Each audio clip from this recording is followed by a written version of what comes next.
দিকে নজর রাখা যাক। কুলতলিতে বাঘের থাবা, আর সেই ছাপ স্পষ্ট। সেই ছবিটা আপনারা এই মুহূর্তে দেখতে পাচ্ছেন, এই যে বাঘের থাপার ছাপ।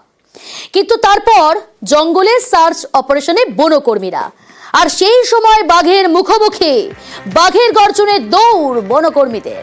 রোমহর্ষক অভিজ্ঞতা বনকর্মীদের। কুলতলিতে ফের বাঘের আতঙ্ক।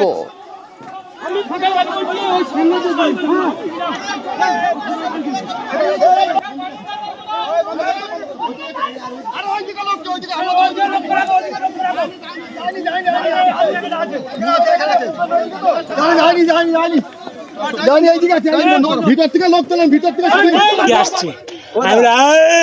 সঙ্গে সঙ্গে লাফিয়ে উঠেছে 4 ফুট লাফিয়ে ওঠা। বাট বাড়ি খাপি আছে তো, খাপি আছে, খাপি আছে।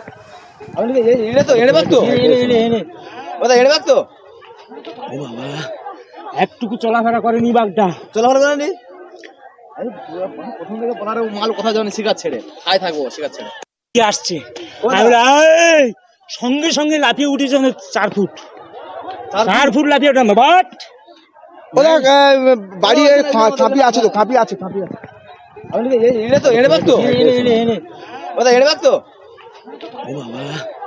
একটুকু চলাফেরা করেনি বাঘটা। চলাফেরা করেনি, প্রথম থেকে মাল কোথায় যাবেন, শিকার ছেড়ে খাই থাকবো, শিকার ছেড়ে।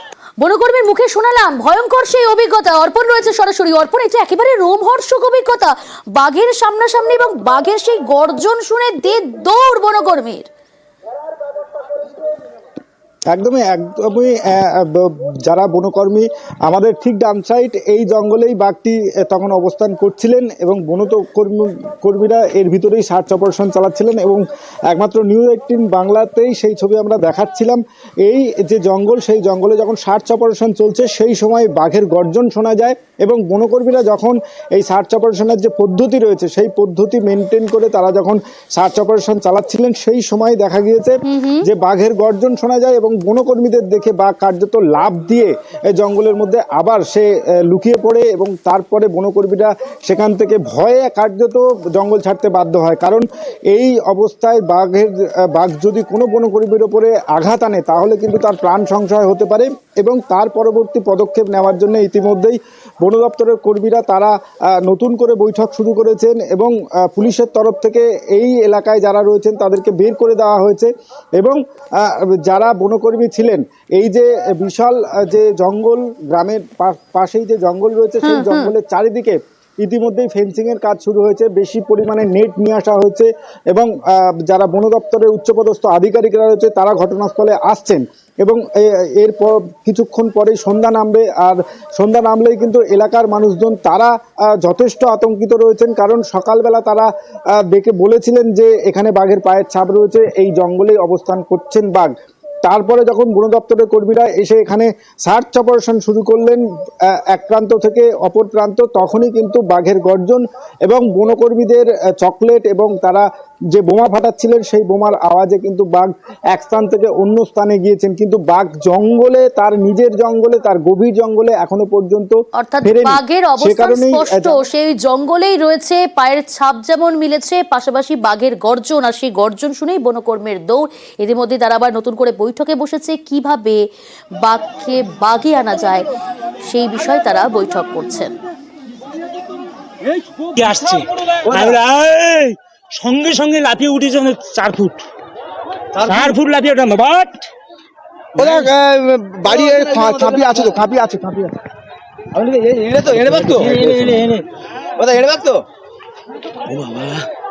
একটুকু চলাফেরা করেনি বাঘটা। চলাফেরা করেনি, প্রথম থেকে মাল কোথায় যাবেন, শিকার ছেড়ে খাই থাকবো, শিকার ছেড়ে। কি আসছে। সঙ্গে সঙ্গে লাফিয়ে উঠেছে 4 ফুট লাফিয়ে ওঠা। বাট বাড়ি খাপি আছে তো, খাপি আছে, খাপি আছে।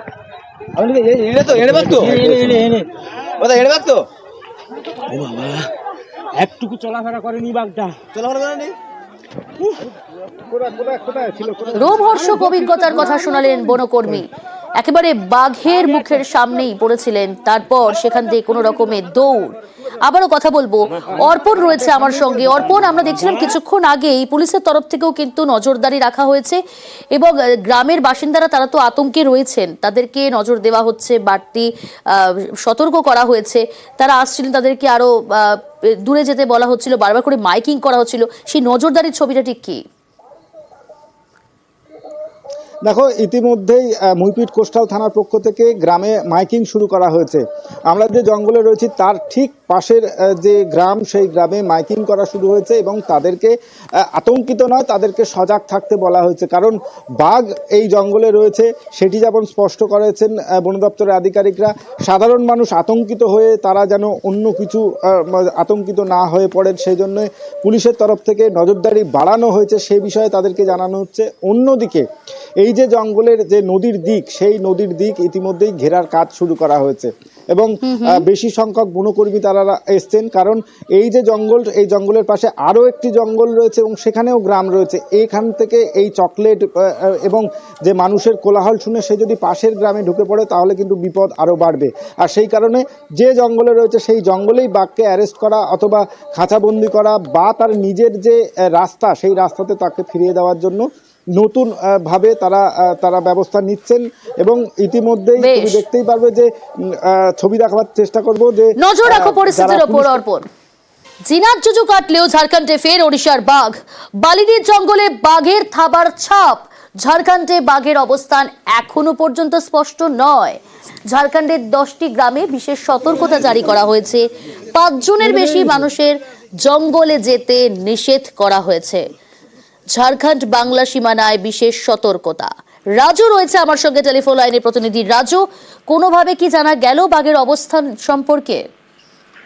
দেখো, বন দপ্তরের তরফ থেকে যেটা জানা যাচ্ছে যে বিভিন্ন জায়গায় ট্র্যাপ ক্যামেরা বসানো হয়েছে এবং ট্র্যাপ ক্যামেরাতে এখনো পর্যন্ত বাঘের ছবি ধরা পড়েনি। কিন্তু বন দপ্তর সূত্রে যেটা খবর পাওয়া যাচ্ছে যে বাল্মীকি রিজার্ভ ফরেস্ট যে রয়েছে, সেই বাল্মীকি রিজার্ভ ফরেস্ট থেকে এই বাঘ বেরিয়েছে। সেক্ষেত্রে সেই বাঘটিকে ট্র্যাকিং করা হচ্ছে। মূলত তার মধ্যে কোনো ট্র্যাপ ক্যামেরা ট্র্যাকিং এর ডিভাইস কোনো লাগানো নেই, কারণ এই যে বাঘটি বেরিয়েছে এই বাঘের গলায় কোনো রেডিও কলার নেই। সেক্ষেত্রে এই বাঘটিকে ট্র্যাক করতে অনেকটাই সমস্যার মধ্যে পড়তে হচ্ছে বন দপ্তরকে।